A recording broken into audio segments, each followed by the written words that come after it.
Good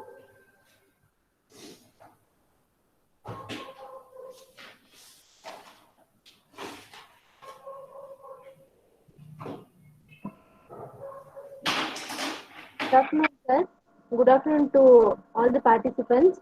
We welcome to our FDP Day 3 afternoon session. And it's my pleasure to welcome our resource person, Mr. Srinivasa Raju Uppodapatti, sir.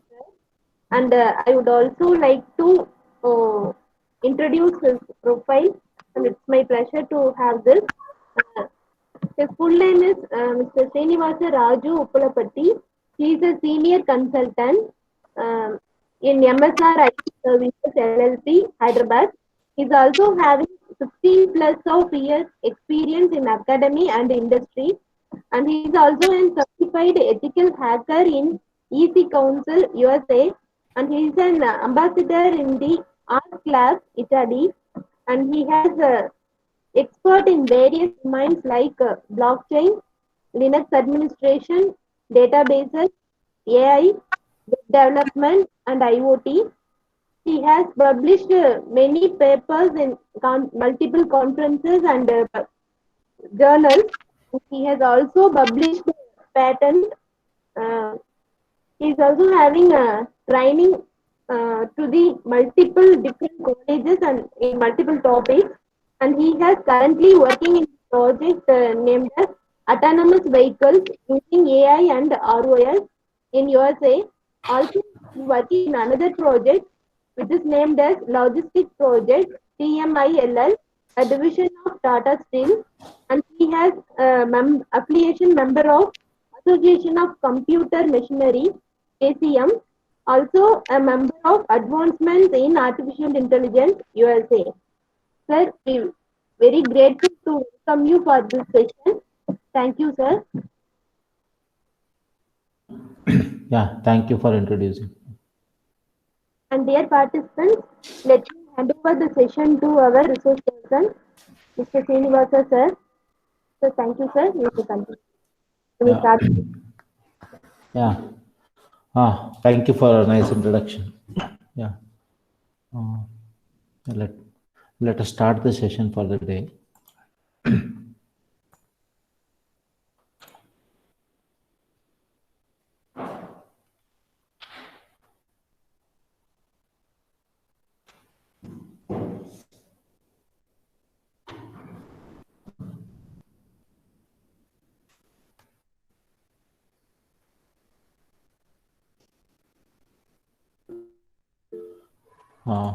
I think you are able to see my screen.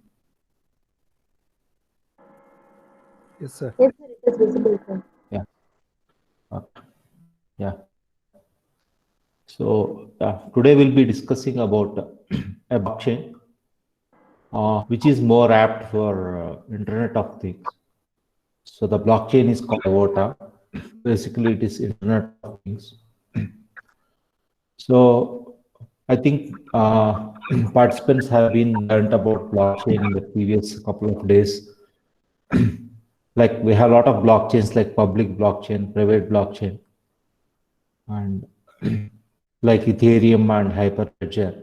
Right? All those blockchains have a different terminologies and different concepts like mining, miner, transactions, and all these things. But this blockchain is specially devised and developed for Internet of Things. So this blockchain is basically open source, feeless, and scalable distributed ledger technology. Right? So we'll discuss about in detail about what is IOTA, how many types of networks are there, how IOTA works, what are the use cases of IOTA in industry, and some open challenges we have in IOTA. So let me get into first what is IOTA.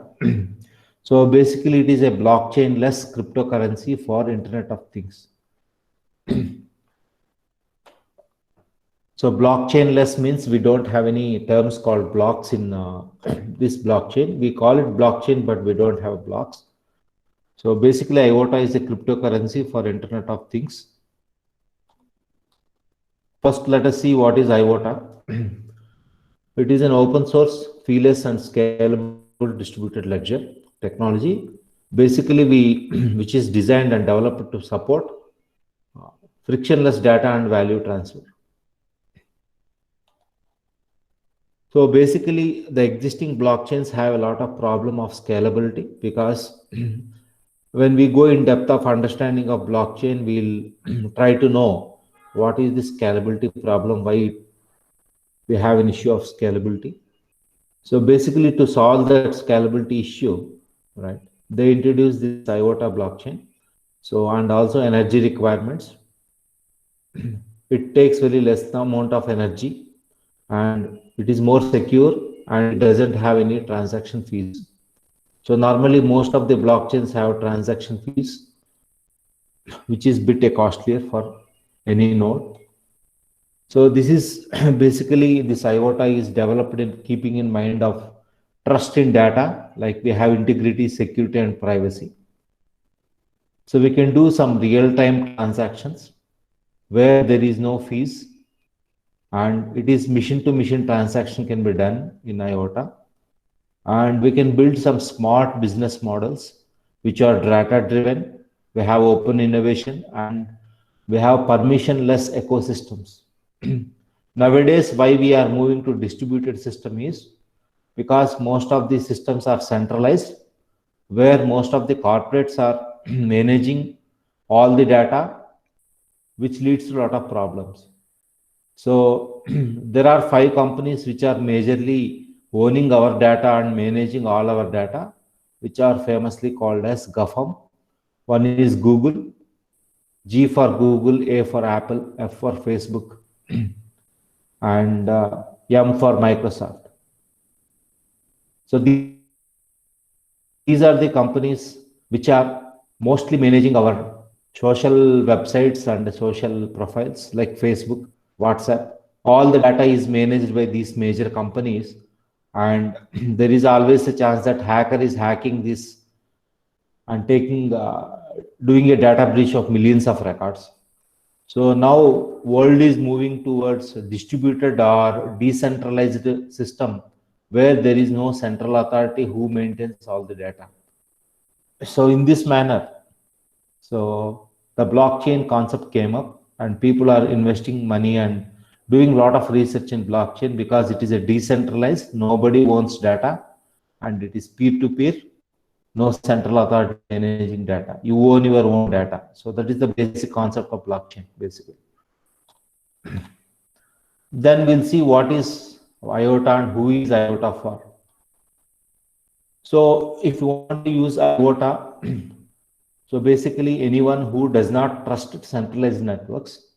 So most of the companies in Europe doesn't trust Google because Google takes our data and they will sell it for third parties most of the time. So most of the other countries doesn't trust Google and other companies. So if you are not trusting any centralized networks, so this IOTA is meant for you. So these IOTA networks are peer-to-peer. So there is no central authority which controls the data. Instead, all the nodes or the systems which are involved in the network holds a copy of it and reach a consensus, an agreement on its contents. Then anyone who wants to secure their data. So whoever wants to secure their data, so everything is in the Tangle. Tangle is a network.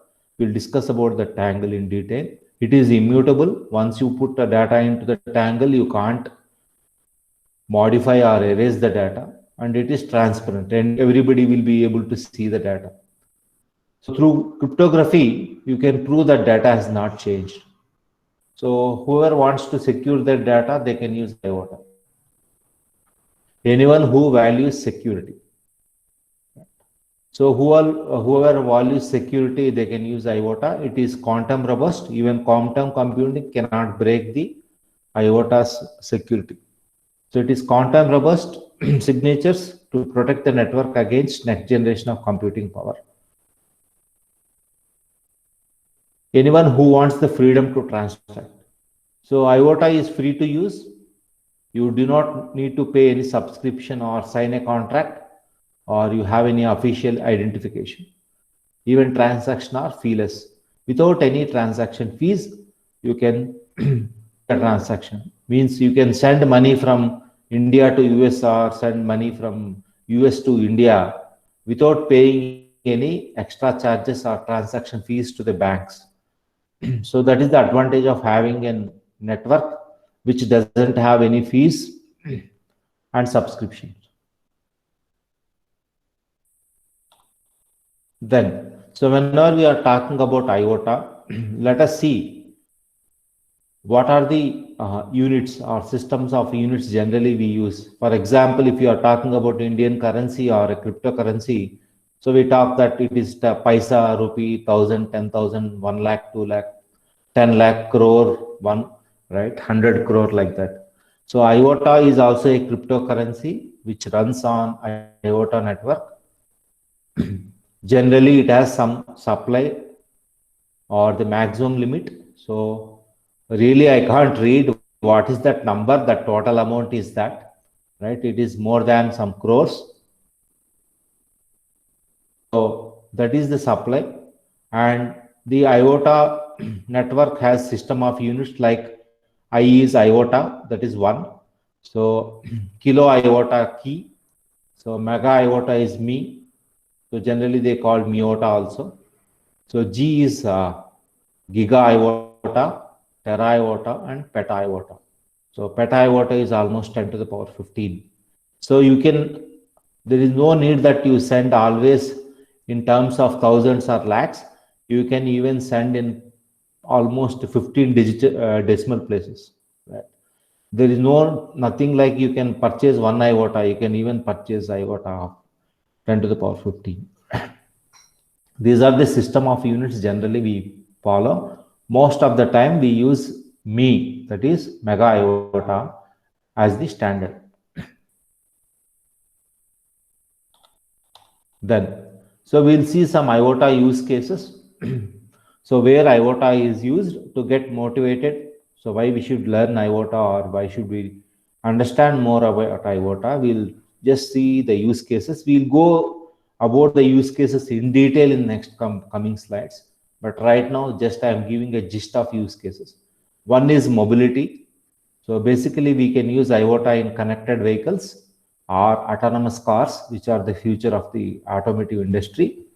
Then we can use IOTA for industrial IoT.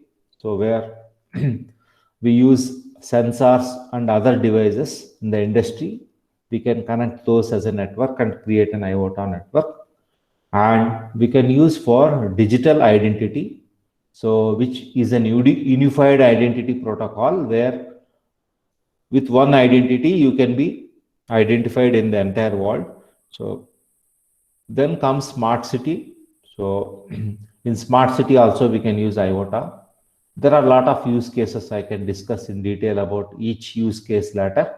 Supply chain. Supply chain is again a trading process where one goods is sending, one producer is sending a goods to the customer. So Amazon is again a major supply chain where we order the item and we get the item within a day from Amazon. So this is a big supply chain network which is happening. And also you can think about air export, containers, ships. All these are come under supply chain, where they transfer goods from one place to another place. All these use cases come under the supply chain. Then e-health, digital healthcare.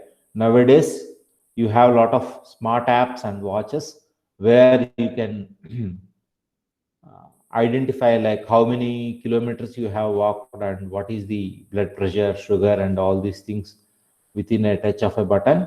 So for this also we can establish an IOTA network where we talk about e-health and digital healthcare. These are the basic use cases of IOTA. We'll go in detail about in each case what we can use. But right now, let us get into what are the components of an IOTA architecture. So basically, IOTA architecture has nodes. So nodes are the systems which are interconnected. The node may be a computer or a small Raspberry Pi also.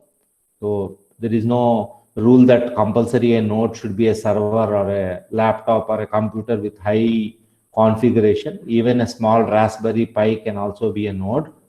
So here we use interconnected devices that are responsible for integrity of the tangle.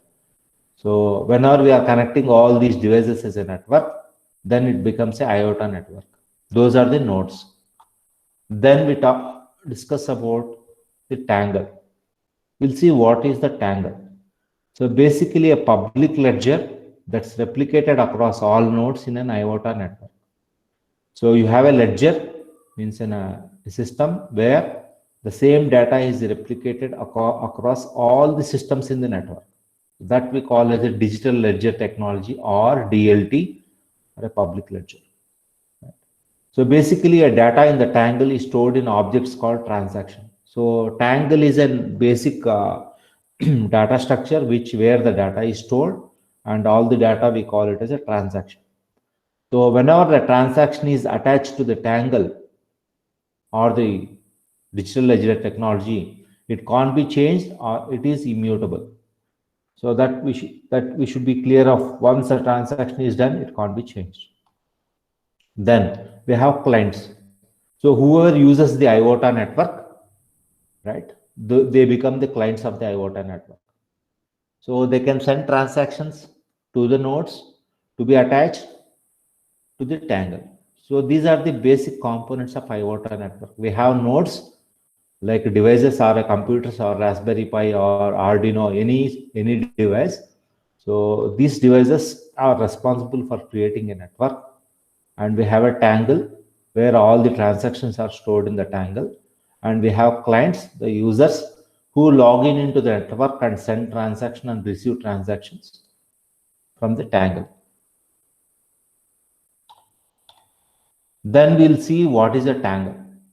So basically, tangle is a distributed ledger in IoT that contains an up-to-date history of transactions. So whatever the transactions we do, all the transactions are stored in the tangle. It is a distributed ledger. It is a single source of truth. So all the transactions are stored in every node. So whatever is there, it is a single source of truth. So any client, so whoever a client will transact with the IoT anywhere in the world, can send valid transactions to any node, and transactions will be replicated across the network from one version of truth. So whatever transaction is done from one system, the same transactions will be replicated among all the systems in the node. So all transactions in the tangle are attached to two others to form a direct acyclic graph. So this is called DAG. So this is how a tangle is created. So initially we have a transaction 0. So we add 1 to it. And for every transaction, there should be at least another 2 transactions which are linked. So you can see 0, 1, 2, 3, 4, 5, 6. So these are the transactions which are linked to the. So here we called like 6 is the child of 5, and 5 is the child of 2 and 3. Right? So 5 is the parent of 2 and 3. So like this we can see what is a tangle, how it is created. So whenever the transactions are adding, the tangle becomes more complex and complex. So here let us see what is the difference between the blockchain and the tangle. So tangle has no transaction fees, but blockchain has a transaction fees. IoT networks have no miners. We don't have any concept called mining in IoT, right? So we don't have miners. So coming to blockchain data structure, right? So here what happens is the blockchain data structure consists of a chain of sequential blocks. In the below diagram, you can see that all the blocks are sequentially joined one by one. So you can see that there is a bottleneck here. So even though you have a lot of transactions which are coming on the right, but on the left, you can see only at a time one transaction can be taken and linked to the previous transaction. So all other transactions are just waiting, because you can attach only one transaction to the existing block. So you can attach new transactions only to one place. That is the end of the previous block. So I block at the end of the chain. So you can always add only a transaction to the at the end of the previous chain. So that's why this is the major blocker for the blockchain, which we talk about Ethereum or Hyperledger on any blockchain. So this is the major block. So how many transactions we have, but only one transaction can be added to the previous block. So that becomes a major bottleneck for your blockchain. So due to this limitation, blockchain networks are experience slow confirmation times. So because of this, to confirm any transaction, it will be very slow, and this is the limitation which we called as a blockchain bottleneck. Next, we'll see about the Tangle data structure. So basically, Tangle data structure is a direct acyclic graph where each transaction is attached to the previous ones. So you can attach transactions anywhere in the tangle, which removes the limit on the confirmation times. So this is the advantage of a tangle. You can attach transactions anywhere. You can see this is the tangle. Now if you see, whenever you are getting more and more transactions, so you can just add those transactions to the tangle anywhere. So there is nothing like you should add only at the end of the block, of the previous block. So many blocks are there, you can add at any end of the block, and for every transaction you are adding the previous two to the previous block. So this makes you the confirmation time less, and it is more scalable because we have, when the more and more transactions are coming, automatically the size of the tangle is increased, and you can add more and more to the existing one.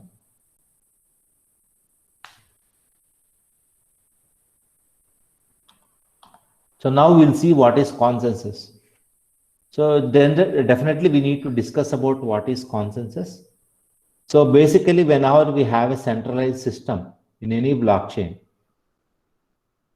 so the administrator or the central authority will decide what to do, and the decision taken by the central authority is final. So when we talk about a distributed system or a peer-to-peer system, so here comes the challenge. So how do you come to a common agreement? So that is consensus. So consensus is basically an agreement among all the people who formed a network. For example, if you take, we are 5 people, we want to take a decision, and each is having individual authority. So definitely what we do is we all sit and discuss about the topic and finally take a decision based on the votes. If at least 3 people among 5 take a decision that it is right, so automatically they will take the decision. So that is consensus, and basically an agreement what we take about among all the people.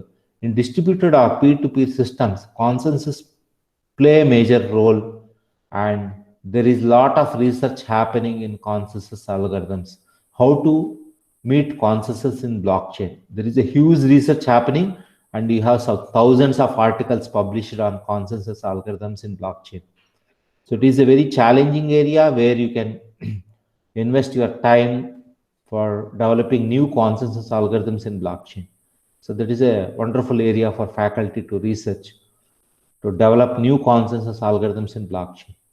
So here, what happens in consensus is normal blockchain, the network is split into miners and users. So among the existing users, we split some users we decide some users as a miners. So these miners will consume lot of power to complete proof of work. We'll discuss about what is proof of work required to chain the blocks together. So miners, because miners spend lot of power and time, right, to create new blocks. So definitely miners has to be incentivized. So they have to be given some remuneration or the incentive. So to validate transactions and do proof of work because of the following. the fees that users are willing to pay to have their transaction into the block. So I am doing some transaction in a blockchain. So those transactions has to be stored in a block. So this job will be done by the miner. They will validate the transaction and they store the transaction in the block. So for that, they will take some transaction fees. That depends upon the amount what we transact. The reward that network gives them for mining the block before other miners. So whenever you are creating a lot of transactions, we need a lot of new blocks to be created. So the new blocks will be created by miners. Because the miner is creating a new block, so he will get some reward. Mostly he may get 1 Bitcoin or half Bitcoin or 1/4 Bitcoin, depending upon the algorithm which is already defined for rewarding the miner. So the only way to reverse transaction, suppose you have done one transaction and you want to reverse the transaction in the blockchain, then you have to mine a new block, right?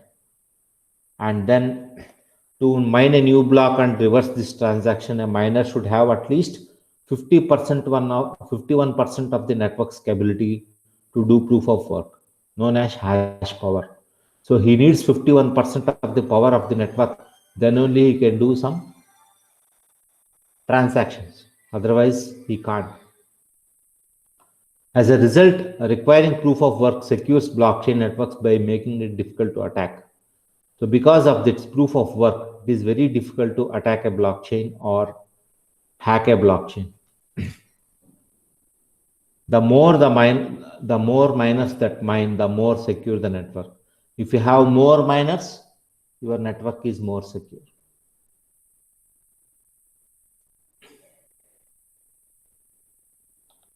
Next, we'll see, just now we have seen about the consensus in the blockchain. Now we'll discuss about consensus in the Tangle. So in Tangle, we have no fees because the network has no miners. So in this Tangle, the IOTA blockchain, we don't have miners. That's why we don't have fees. Proof of work is not used to secure the network. So we use proof of work, but not for securing the network. Instead, proof of work is used only to discourage spam transactions. So we use proof of work here not to secure the network, but to discourage spam transactions from the users. So here again comes the consensus. So in blockchain, the miner will decide, and based on the miners will get a consensus. We'll agree based on the proof of work. So in blockchain, Ethereum blockchain, they use a consensus algorithm which is called proof of work or proof of stake. Proof of work depends upon the how much time and power they have spent to solve a puzzle. So based on that, whoever gives the first right answer, they will be given a reward, and that will be taken as a final decision. So in Hyperledger, IBM Hyperledger, they use a separate consensus algorithm which is called as Byzantine fault tolerance. So BTF, this is the algorithm what they use. It uses a different concept. And here in Tangle, the IOTA, we use a concept called as the coordinator. So this coordinator will decide which one to confirm, which transactions to confirm. The coordinator helps to secure the network by making sure that only valid transactions are confirmed. So the coordinator job is to see that always the valid transactions are confirmed, and the coordinator is also having a lot of challenges right now. So IOTA Foundation is working on a project to remove the coordinator because it is again centralized, because coordinator has a lot of job. So to remove that coordinator, it is working on a different project which is called as Cordicide. So Cordicide is a new project which is happening in IOTA Foundation to remove the coordinator in the IOTA blockchain. So this research is still happening. People interested can contribute to the Cordicide project. So this is the website where the all the updates will happen in the for the coordinate IOTA project. Now we'll try to understand some basic terminologies of a IOTA network. First, let us understand about what is a transaction. So basically, you know that transaction is a general term where a transaction is an instruction, right, where you can withdraw tokens, IOTA tokens from an address. So just like your bank account. So whenever you are creating an account in IOTA network, so you'll be having an address. So in the coming slides, you will see how to create an address and how to create an account. We'll have a live demo session on how to create an address in IOTA network. So now we'll just see about what is a transaction. Either you can withdraw or send money or deposit money into an address. So address is required for depositing or withdrawing money from the account. So here basically transaction can be a zero value transaction, means it can contain data or a message or a signature.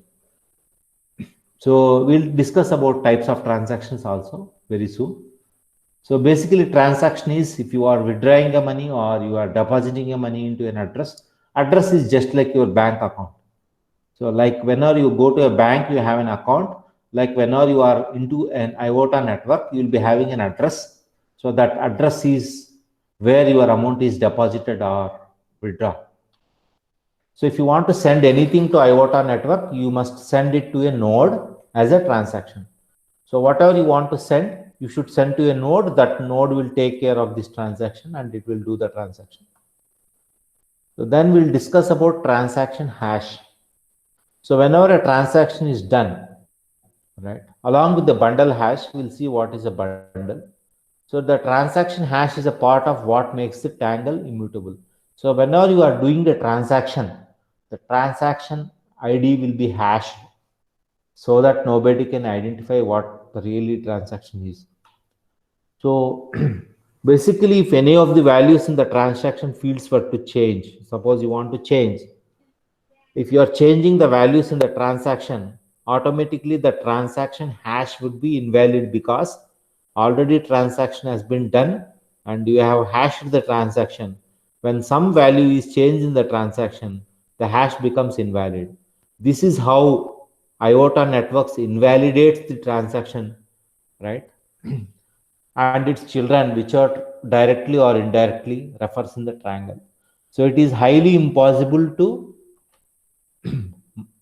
modify a transactions once the transaction is done in IOTA network. Next, we'll see this is about a transaction and hash. Next, we'll discuss about what is the transaction types. So coming to transaction types, so basically there are input transactions which contain an instruction to withdraw IOTA tokens from an address. Input transaction means you are withdrawing the tokens from an address. That is input. Output transaction means you are transferring IOTA tokens to an address. IOTA token is a cryptocurrency, just like your rupee, 1 rupee or 2 rupees or 10 rupees, whatever it is. It is called token. So we are calling it as a currency. So all tokens, there is a difference between currency, the cryptocurrency and a token, right? So that is again a different subject. Now we assume that token is a currency. So whenever you want to withdraw or transfer, so if you are withdrawing, it is input transaction. When you are transferring, it is an output transaction. Next, we have another type of transaction, which is called a zero value transaction.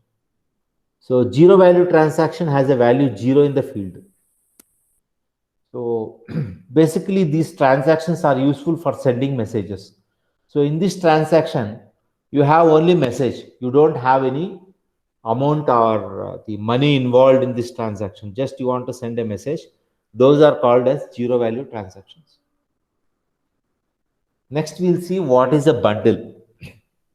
So basically, group of transactions that rely on each other's validity. Example. So if you are taking a transaction that deposits, suppose you are taking transaction 1, which is depositing tokens into an address, reliance on other transaction to withdraw, right? So today I am depositing some token into one address. Definitely somebody may withdraw the token from another address, right? So these are having some relations, right? So all these transactions definitely should be having, must be in the same bundle. So this is what a bundle is.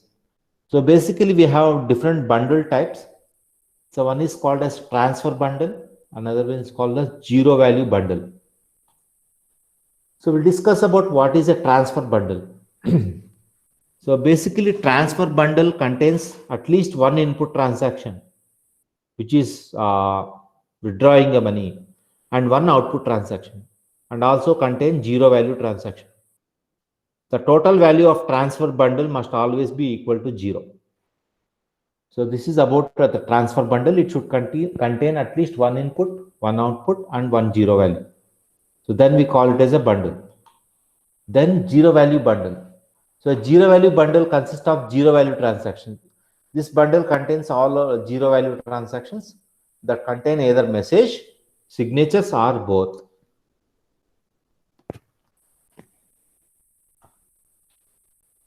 Then we'll see about, we have discussed about the coordinator, what actually the coordinator does. So basically coordinator is an application, right, that runs by a IOTA foundation. And basically its purpose is to protect the tangle from attacks, such as parasite chains. So these nodes use the coordinator to reach a consensus on which transactions are confirmed. So it is the coordinator that allows you transactions to go from pending to confirmed. So basically coordinator job is, so whenever you are doing any transaction, initially the transaction will be in the pending state. Once the coordinator identifies that this is a valid transaction, then he will change that state from pending state to confirmed state. So basically coordinator is a program that regularly sends bundle that reference and approve two new random transactions in the ledger. The signed trail transaction in the bundle is called milestone, right? So always we have a concept called milestone. So milestone is a signed trail transaction in the bundle. So we'll see what is milestone. So basically every node in the same network is hard coded with the address of the coordinator. So whenever we have a node, in every node, we'll hard code the address of the coordinator. So coordinator is also a node, and which will be having an address. That address is hard coded in the node, saying that this is the coordinator. So whenever node sees a milestone, right? So coordinator node will always check for the milestone, and they make sure that it is valid by doing a number of checks.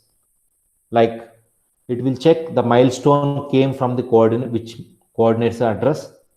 The milestone doesn't refer any invalid transactions. All these checks it will do, the nodes will do.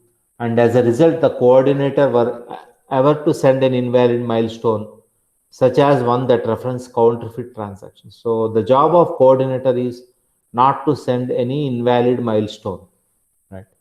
Then the rest of the nodes will accept it. So this is how the coordinator works. So the coordinator will be regularly checking for the milestone and see that based on the milestone, it will confirm the transaction and make the confirm transaction from pending to confirmed. So this is how the coordinator works. The coordinator job is highly competitive, like it has a lot of job. It is again centralized. That's why IOTA network identified that this is again centralized. They want to go for quadricide project where they want to eliminate this centralization. Then we'll try to learn about what is tip selection. So basically tip selection is the process where a node selects two random tips transactions from a subtangle of its ledger. So each transaction in the tangle must reference to As you seen in the tangle, each transaction should refer to previous transactions. So here comes the tip selection algorithm. This tip selection algorithm selects the transactions that have no parents. So these transactions are called tips, and hence the name tip selection. Although the tip selection algorithm is embedded in the IOTA node, it is not enforced by the network.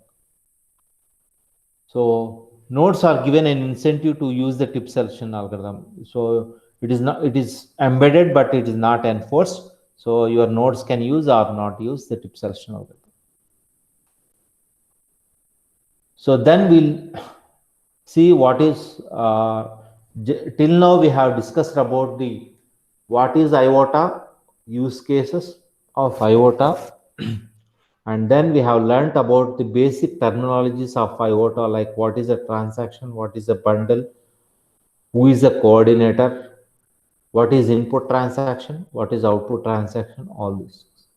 Now we'll see about what basically IOTA network is, how many types of networks we have. So basically IOTA has two public networks nodes. So each one has its own tangle to which nodes can attach transactions. So basically IOTA has the following public networks. The one is called the main network, which has IOTA token, and we have another network called DevNet. So DevNet is again a free token. So basically the mainnet is the IOTA network that uses the IOTA tokens, the real tokens, which are traded on cryptocurrency exchanges. So if you want to work on a main network, right? So you should use the real IOTA tokens. You have to purchase IOTA tokens and you have to use only those tokens which you can purchase from the exchange. So basically production applications uses this network after they have tested IOTA in the DevNet or a private tangle. So because if you want to do some, if you want to develop some software for IOTA networks, so you can't always really buy the real tokens and test it. So we can do all the testing and in the development network or the private tangle, and then finally once everything is working fine, we can move on to the main network. So you can buy or the IOTA tokens, the crypto exchange sell tokens in units of mega IOTA. So it is 10 to the power 6. So which is also written as MIOTA or ME. So this is what we can buy from the crypto exchanges. So now we'll discuss about a topic called minimum weight magnitude. So basically the transactions which are happening on the main network must have minimum weight magnitude. This is one parameter which we use. Generally it would be it should be 14 to be valid. So this minimum weight magnitude exactly defines the difficulty of proof of work, right? So 14 is the difficulty level which we have. So that's we call minimum weight magnitude. So then comes the coordinated address, right? So here nodes on the mainnet are all hard coded with following address of the coordinator. So every node on the mainnet is hard coded with the following address. So this is the default address which is hard coded in all the nodes of the main network. We'll see how this address is generated. So then we'll see about nodes. So generally it's best practice to run our own node to have direct access to the tangle instead of relying on third-party nodes to receive your transaction. So basically you can see the list of nodes on community websites. So if you want to see what are the nodes which are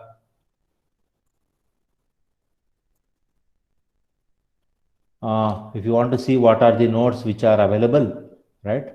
So you can just let us try to the tangle.org. We'll try to visit that website where you can really see the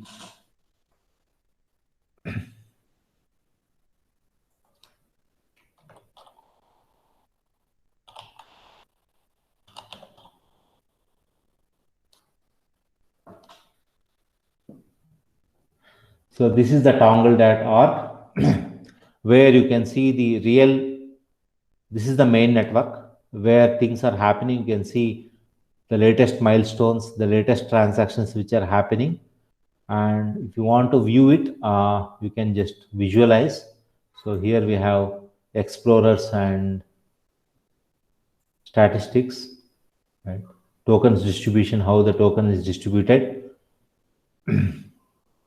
So you can see how the tokens are distributed for different addresses. And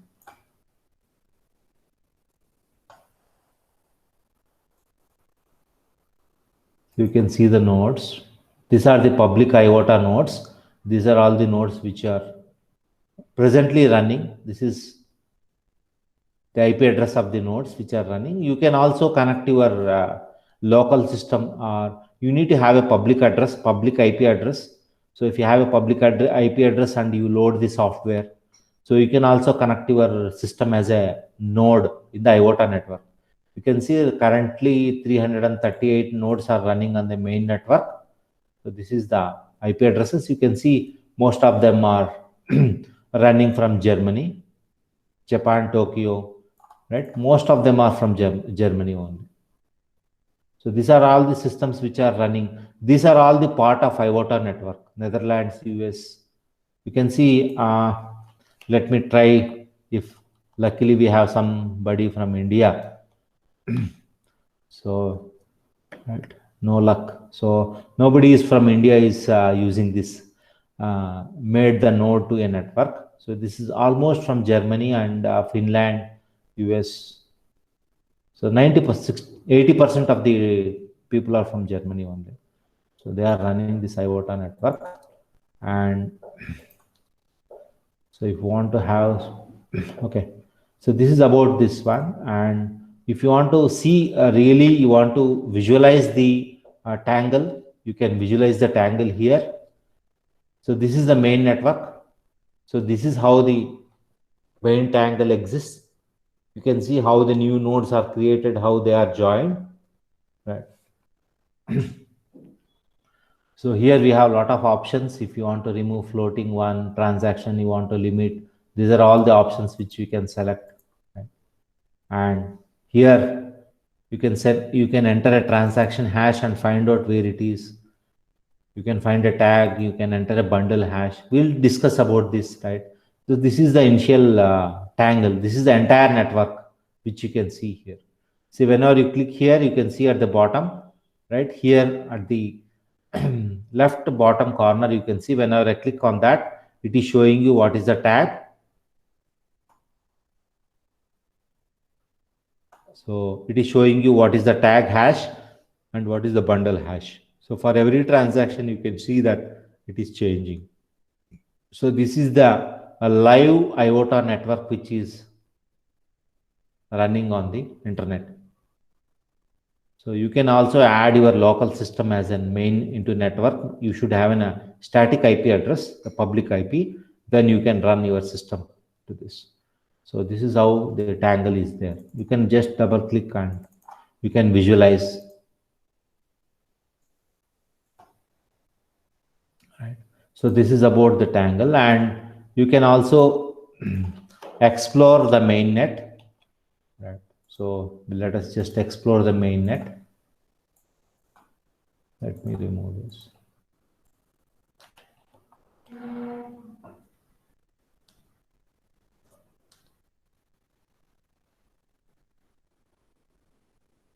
So this is the main network. Just now we have seen the tangle there. Here also you are seeing the tangle there.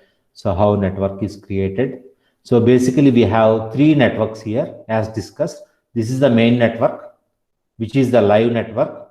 And we can go for DevNet. This is the development network. So if you want to test any applications, you can work on this DevNet. Test all your applications. If your application is fine and working well, then you can shift your application onto the main network.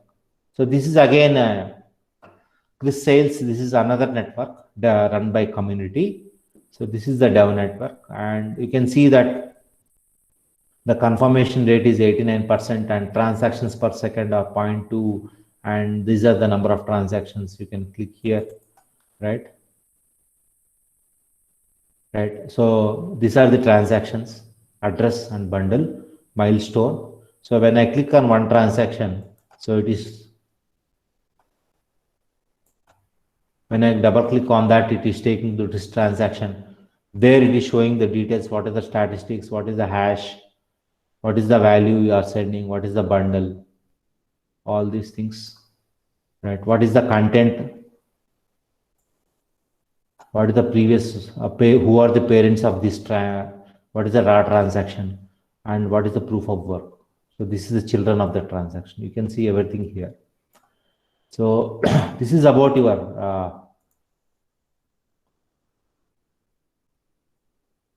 right? So minimum weight magnitude, and then we'll see about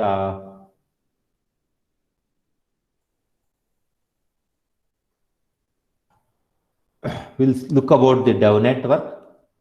So the DAO network is similar to the main network, except the tokens are free. In the DAOnet, the tokens are free. There is no need for you to buy any token, paying money, and it will take less time and computational power because this is the local network. And to send a transaction or receive a transaction, it will take much less time, and there is no need to pay any fees. So we can test our applications and build proof of concepts that use free DAO tokens. So once you are ready with the proof of concept, then you can go for the mainnet. So basically, the DAOnet or the local network has 3 servers or 3 machines which are involved in the network. So the first one is called POW box. We'll discuss in detail about what is POW box. POW is proof of work. And then we have HA proxy. This is the proxy box. And then we have auto peering. So these are the 3, generally 2 servers. One is proxy server, one is the POW box. So this is how a network can be created. There is no rule that compulsory we have to create a network. So you can also use the existing DAOnet which is already established. So now we'll discuss about minimum weight magnitude. So in main network it is 14, in DAOnet it is 9. So that the proof of work is the time and computation spend is very less here. So then the coordinator address. So all the nodes in DAOnet are hard coded with the following address for the coordinator. This is the DAOnet coordinator address which is hard coded. All the nodes will have this as a coordinator. This is one node again which has this address. Then coming to nodes. So basically we have 3 types of nodes. So one is load balancer node. So this endpoint gives you access to high availability proxy server which is running a node in the DAOnet. So this load balancer will send the transactions, right? So this basically is for load balancing. You get a lot of requests from different machines. So this will try to load balance. So then we have another node called ZMQ node, which is called as 0MQ. So basically this node is used for message queues. So you are sending any messages in the zero value transactions in the IOTA node. So this message queue is used, ZMQ. So this is another node in the Tangle. Next one is POW node. So proof of work. So this endpoint gives you the node that can do remote proof of work. So if you want to do proof of work, all the proof of work will be assigned to this node, and this will take care of that proof of work, and it will this is used to save power on small devices. Suppose you are having a Raspberry Pi connected as a node in the IOTA network. It doesn't have much computing power. So you want to do the proof of work on other node. So you can use POW node for that. So this is where you can access the POW node. Right. Then we'll discuss about some more terminologies of IOTA. Practically going into the implementation, before implementation, we'll try to understand some basic concepts. Then we go for a hands-on session where we can create a seed and create an account, get the IOTA tokens, and send amount from one account to another account. We'll be doing shortly a hands-on session on that. So before that, we need to be clear about the foundations. So we'll see what is a seed. So basically, seed is like a password. You need a seed to prove your ownership. So whenever you log in into any account, you give your username and password. So probably your username might be known to everybody because normally you use your name as a username most of the time. But the password is one which nobody knows, only you knows it. So the seed is basically to prove your ownership of either messages. Right? Whenever you do any transaction in the IOTA network, you need to have that seed. So based on the seed only, it will decide that you have done this transaction. IOTA tokens are stored in private. So they're generally stored in wallets. So each wallet is identified and protected by unique access key. So that is the seed. So all your, just like your bank account, username and password, all your amount is stored in your account, and you can access and withdraw money only if you know the username and password. So like that, here also, because you have IOTA tokens, all these tokens should be stored somewhere. So here comes the concept of wallet. So in this wallet, you can store the IOTA tokens, and to access this wallet, you need to have a seed. So only if you have the right seed, you can access the wallet. So although we call them wallets, but they actually don't store the tokens. So basically, these are the keychains that you access to tokens, right? So you store permanently on the ledger. All the tokens are stored in the ledger, but this seed is a keychain to access that from the wallet. So remember that seed is one thing that you need to safeguard from disclosure at all times. So always you see that the seed is very important. Don't disclose this seed to anyone. Once you disclose this seed to anyone, anybody can access your account and withdraw the tokens. So seed is just like a password. So this happened recently, like 1 year back. So a company which was trading the cryptocurrencies in Bangalore, right? The manager was having all the keys of the customers, and suddenly one day he left the company and he has all the keys. He has withdrawn all the cryptocurrencies. This is one thing happened, and somebody in US, they forgot the seed. They had millions of tokens in the account. Because they forget the key or the seed, they are unable to get the seed. They lost all the money. So the seed is just like a key, which you should never forget. You should be very careful about this key. So if you forget or lose the key, you will lose all the tokens in the network. Nobody can access that. So creating seed, right? So basically, to create a seed or to create either an account, so you can use a wallet which is called as Trinity wallet. So Trinity is the wallet. This is one option. The other option is you can use Pegasus, that is a Chrome extension, or you can use the command, Unix command line, right? So for creating a seed, or you can use some KeePass for Windows, right? This is how we can create, right? So these are the three alternatives to create a seed. Right? So then we'll try to create a seed shortly, hands-on session. Now, so what is the advice for storing seeds? So you can store your seed in many ways, such as on paper or in a file. So no storage option is 100% safe. You should always consider the risk and mitigate them as much as possible. So you should be very careful about the seed. So what should you do? Make sure that physical location in which you store your seed is protected from fires, floods, theft, and other physical risks. Keep a copy of your seed in a bank vault or safe deposit box. Use a password manager like KeePass or Virtual Vault that is protected by a passphrase and/or key file. Use encrypted disk or NAS, network attached storage, to store your seed or password database.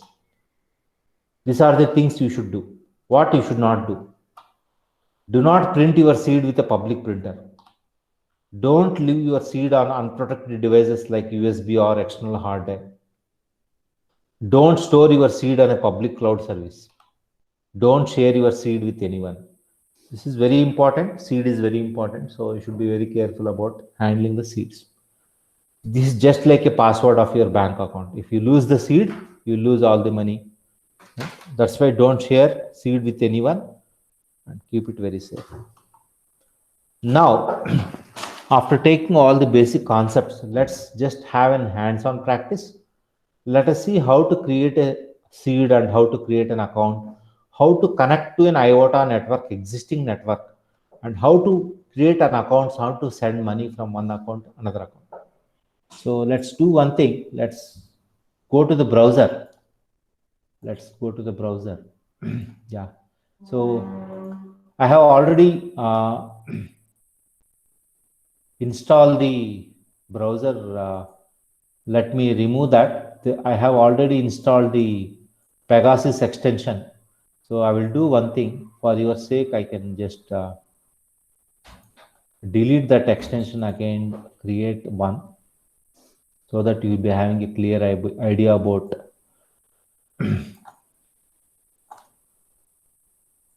so I will try to remove from Chrome.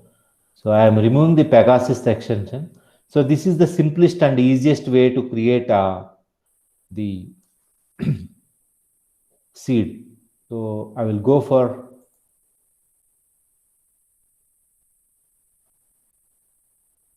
more tools. So I'll go for Chrome extensions. So here I will go for searching for Pegasus, or I can go here and open the Chrome store and yeah, search for Pegasus.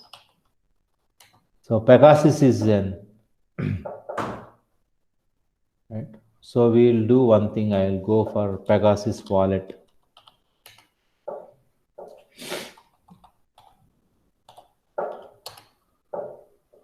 All right. So this is the Pegasus wallet. I'm clicking here. I'm going for add to Chrome. So add extension. So now I have added that it is checking and it has now added. So I will just remove this. I'll go for the extension also. I will remove. So I will go for the click here, go for Pegasus wallet. Right. So it will ask you, welcome to Pegasus. Now, so I want to create a wallet, right? So here there are some minimum things which we have to remember. One is wallet. Wallet is just like our personal wallet where we store our tokens. To create a wallet, we need to create an account. So in that account, we'll store the IOTA tokens. Right? This is the basic things we know. So what I do is I just click here by clicking here, agree terms. Then I try to create a new wallet. So I have to give a wallet name. So what I will do is I will say this wallet name as account one. Right? Then I have to give a password. The password should be strong enough. So I will give a password which is very strong. Otherwise, it will not accept. So it should have one capital letter, one small letter, one special character, and minimum 8 characters. So I have given a password. Now, to generate a seed, so it will ask you at least 10 letters to generate a seed. So randomly you have to select some letters. So I am selecting a letter. So it is automatically randomly shuffling the letters. So I have selected already 7. So I am selecting all the 10. So it is, you can see here plus one more. So 1. So now I have selected all the 10 letters. Now I go for generate a seed. So then it will ask you some avatar. So I am selecting this one as an avatar. Then, so this is the seed. So take care of the seed in order to correctly reinitialize the wallet. So it should be you have to copy this, right? So and store it somewhere. So I am trying to store here in a text file so that in future, if I want, I can use it.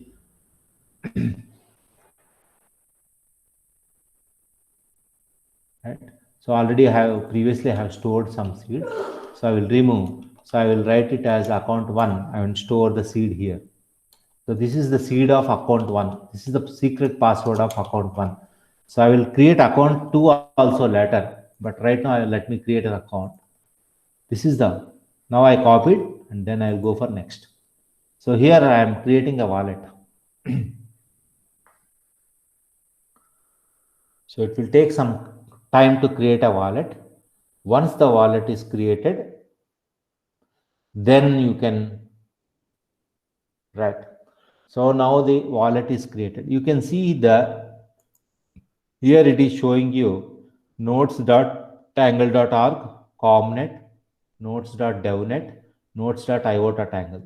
This is Trinity and this one. Now, if we want to see that we are on dev network, right? So we go for dev network, right? So I am on dev network now. You can select here what network you want to connect. I am going for a devnet. Now, see here, don't have any transactions. So this is the address I have, right? And this is the amount. So I have 0 amount. I don't have any tokens in my account. Now I want to have some tokens, right? So where to get the tokens? So what we can do is we can get the free tokens from faucets. So what I do is I go for IOTA faucet. Faucet is a place where you can get the tokens. So I am going for DevNet faucet.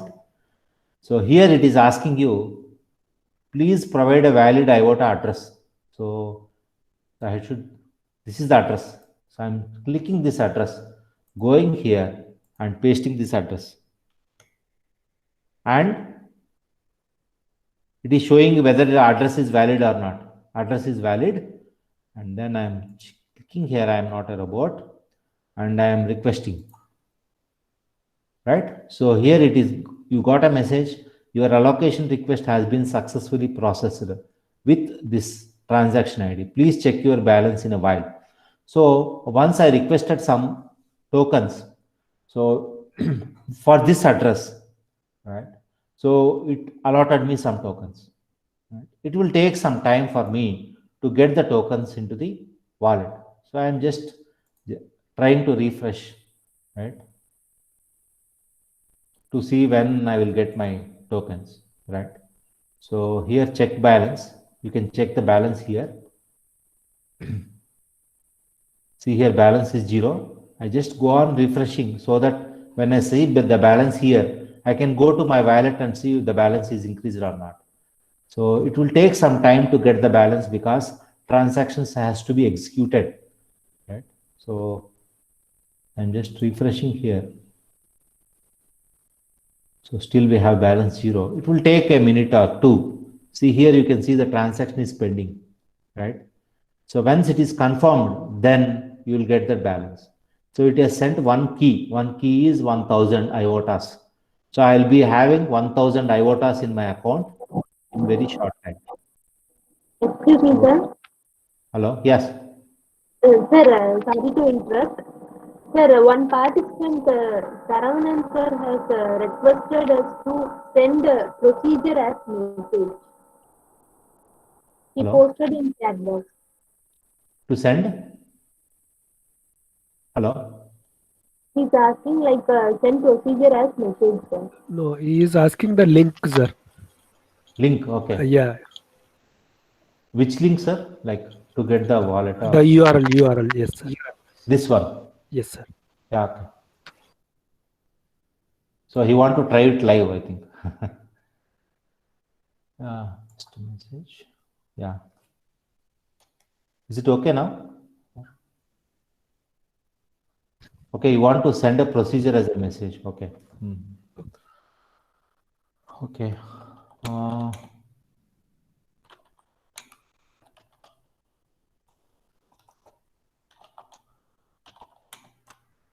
Yeah, I will just send the instructions, right? It will not be a problem. I think it is recorded, right? So now it is still pending. I am just refreshing it. See, now I got 1K, right? This is the balance. Now you can see the wallet. So this 1K is now there in my account. This is account 1, right? Now, so I want to send this amount or receive this amount, right? So to send or receive this amount, we need to have another account, right? So now what I will do is I will create another account. So this I make it as account 2. For again the same process. So you can randomly select this.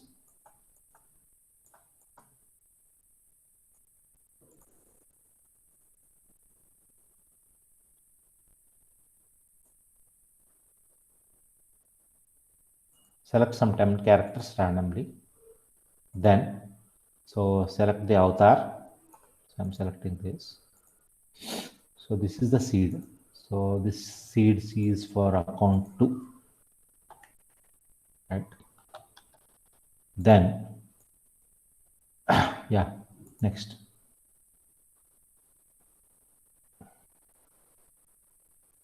So now account 2 is getting created. So now I got account 2. So now I don't have any amount in this account, right? Now I want to transfer some amount from account 1 to account 2. Right? So I'm just selecting account 2. Right?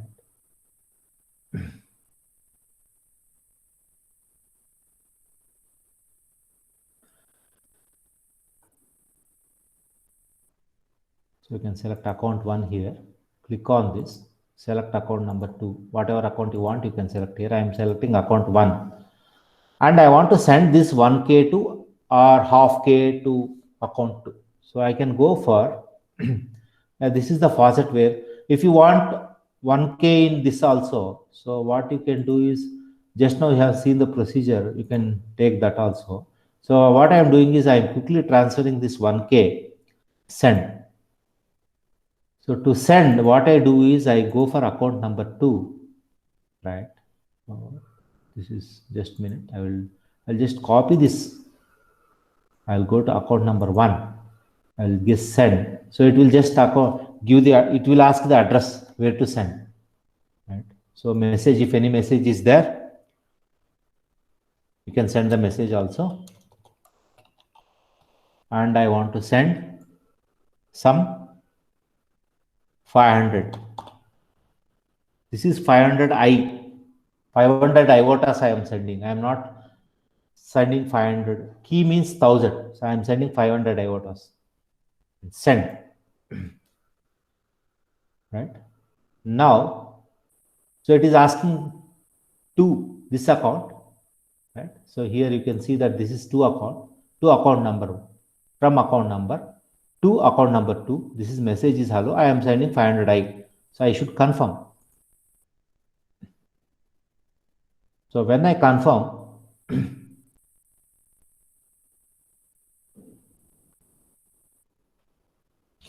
right. So transfer was successful. So now if I go back, right. So if I go for account 1, it is 0. So you can see that pending. The transaction is still pending, right? So it should happen.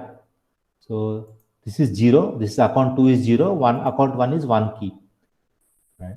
So here you can view this transaction on the Explorer, right? So they are not supporting this, but we'll go here and see, right? We'll go for the faucet, and here you can see here you can see minus 1KI plus 1KI. So you'll go to account number 0. So you send. So account number 2 is now having 500 iotas, and I am going to account number 1. So it is having 0 iotas. So actually it should have 500, right? So 1K is 1000. So we are sending 500, right? Okay. We'll see details. Yeah.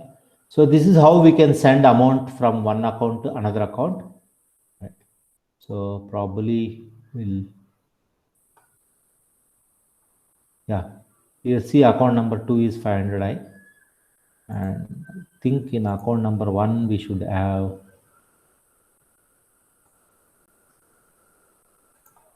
$500. Okay. So this is how we can do it in Pegasus. There is no need to establish any network or do any coding. Simply we can create account in the Pegasus Chrome extension. You can create accounts, you can receive money, you can send money, you can do all these things in the browser. Suppose you want to do something programmatically, so you can, I want to just share the code.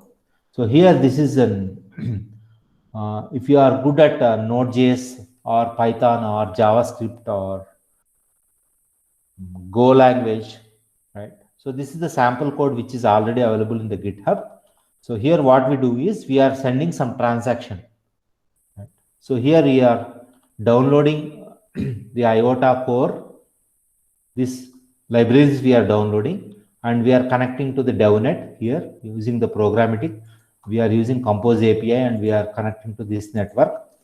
And we are saying depth is 3 and minimum magnitude is 9. And this is the address. I have hard coded the address, and this is the seed because I am programmatically accessing it. So I am just trying to, I am not sending any value. I am just sending a message called hello world to some other account. So here, this is the program which does the, so here you are preparing transfers, then you are sending the bundle, and finally you are sending the message. So here what I am trying to do is I'll just run this program and see that this message is successfully done. So here what I do is, so to run this program, I can just run node index.js. So index.js is the main file. So I am just running this. So when I run this, the transaction will happen and it will give the transaction ID. Right? It will take some time to connect to the network. Now you can see that a transaction ID has been written. I'll just try to copy this. Right. I'll try to copy this ID because we need to check whether this has happened or not. I'm copying it and I'm going to the Triangle Explorer. We'll go for IOTA Triangle Explorer and put the transaction ID here, DevNet, and search. Right. See, when I'm trying to search that, so you are able to get it. So this is the transaction hash. This is the value. So you can see hello world has been sent. So what is this? So you can see that the message hello world has been sent to the that address. So this is the raw one, the children. So this is all we are doing on DevNet. If you want to do on mainnet, you have to purchase the IOTA tokens, which are almost $1 or $2, and you have to do it on the main network. But for all testing purposes, for programming or doing proof of concept, so we can just rely on the main DevNet. So we can do all these things. So here, what I am doing is using Node.js or the JavaScript. Programmatically, I am accessing the API of IOTA. I am downloading the core libraries. I am trying to fix the addresses and send an hello world message. And the transaction which happened, the transaction I am again able to see on the dev network whether really the transaction happened or not. It happened and it is showing the message here.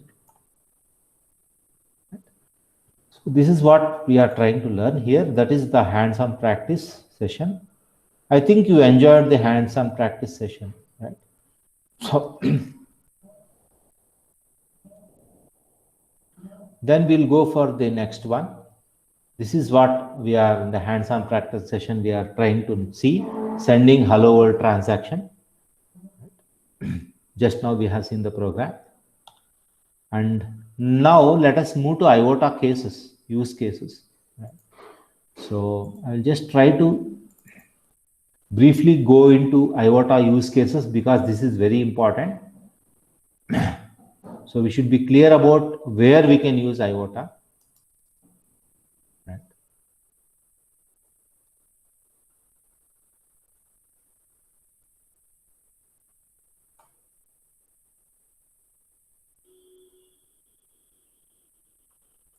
Yeah. So the first use case is like,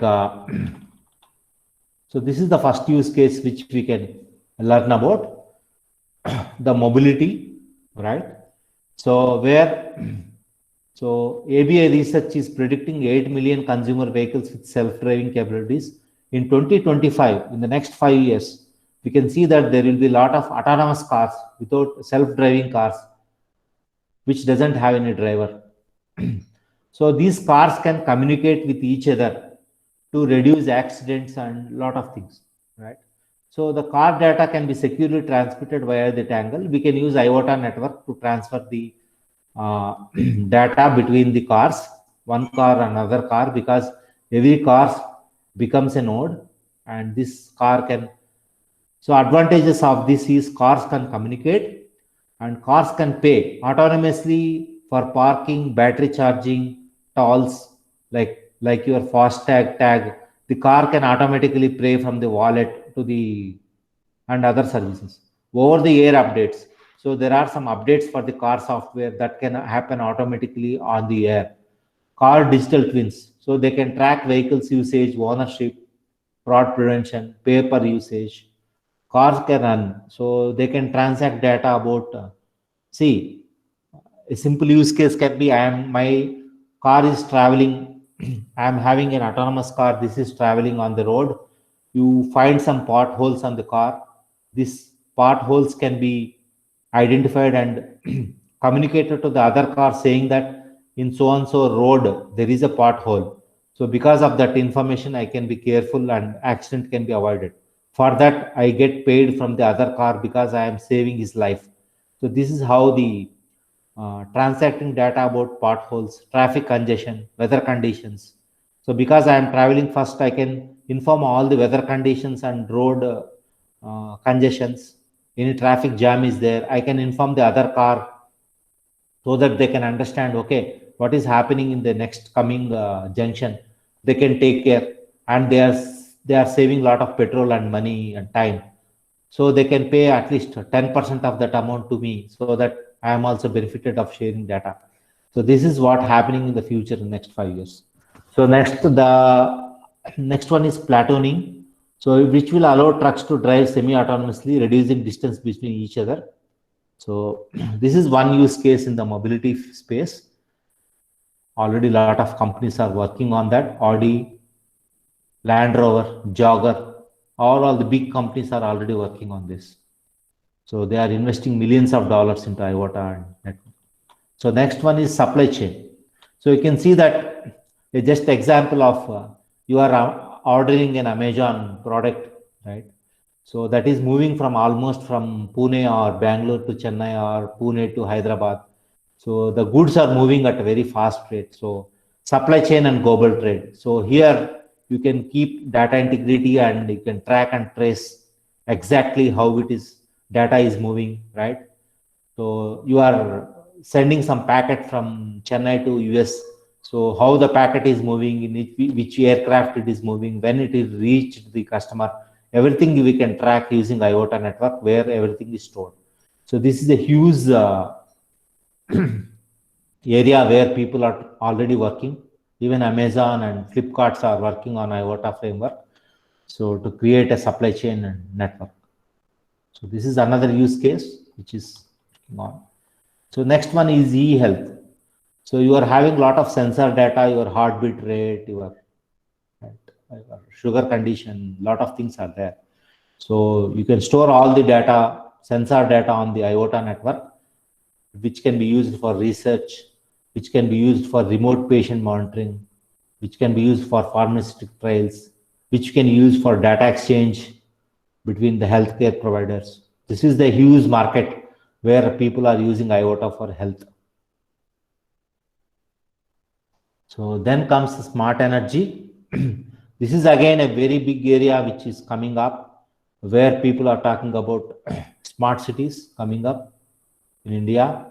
So smart energy is another concept where we can have peer-to-peer energy trading, right? Smart charging for vehicles. right? If you charge a vehicle, automatically you can pay from the car to the charging wallet. Remote control of energy assets, you can control your AC or any machine, car, solar panels from from the remote location. All this can be done from the IOTA network. This is another exploring area where we can do. And industrial IoT is a very big research area which is working on, like you have some millions of devices. So in next 5 years, billions of devices are getting attached to the network in the industry, and you should be able to manage all the sensors. You can remotely control all the devices. So this is another IoT application where IOTA can be used. So this is another environmental humanitarian impact. So where you can use identity, you can identify the refugees, you can empower local communities, right? People living in the Amazon forest can be reduced from 10 million to, right, 2 lakh in 50 years, right? So like that, you can, using IOTA, you can use some tamper-proof technology where communities can earn and sell carbon credits. So already Amazon is working on that. So these are the use cases. This is the future of IoT. So IOTA is taking a big leap in IoT, right? And yeah. So these are the IOTA use cases which we are able to see. And then you can see, you can have a demo for private Tangle. So this is having some issue. It's not working right. So, but we have already seen the IOTA network, which is dev testnet and seen. So let me see some reference links also. So where your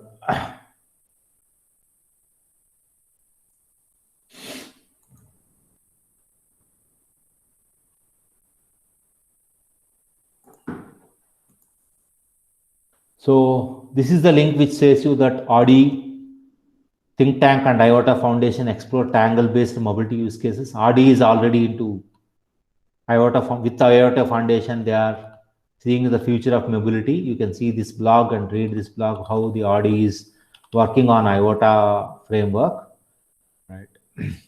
And then you can see that. So this is one where you are having this is the developer documentation where you can read how to connect to IOTA, how to send a transaction, right? Client libraries, node software, API references, how many wallets are there, how to create a private Tangle. So what is this API? What are the IOTA projects which are happening in the world? So all this you can access from this. And you can also see that. Okay, this is taking this. Go for this link. For this. Okay, just a minute. So, world first March. So now IOTA is with.